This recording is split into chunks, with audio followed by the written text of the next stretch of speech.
Good morning បងបងចាមកទៀតហើយនេះទីតាំងពីនេះបាយទៅ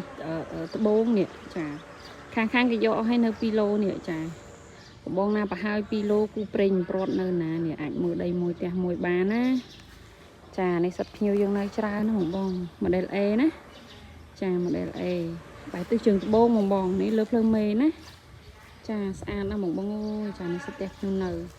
សំណងមុំហាប់ណែនតាន់បងបងសាច់ផ្ទះ8គុណ15កន្លះណាស្អាតណាស់សាច់ដីដំភ័យ